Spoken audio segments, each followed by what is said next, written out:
आता बातमी तळ कोकणात आहे। सिंधुदुर्गमधील दाभोलीमधील मुख्य रस्त्यावर दरड कोसळली। सुदैवाने त्यावेळी वाहतूक नसल्यामुळे मोठा अनर्थ टळलाय।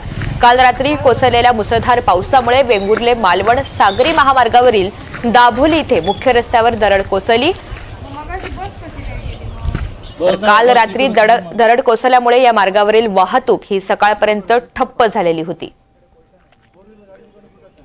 गुरुप्रसाद दळवी आपल्या सोबत आहेत। अधिकची माहिती त्यांच्याकडून जाणून घेऊयात। गुरुप्रसाद, सध्याची नेमकी काय स्थिती आहे? दरड हटवण्याचं काम हे पूर्ण झालेलं आहे का? नक्कीच ऋतुजा, एकंदरीत बघायचं झालं तर आता गेले 2 दिवस मुसळधार असा पाऊस सिंधुदुर्ग जिल्ह्यात पडत आहे।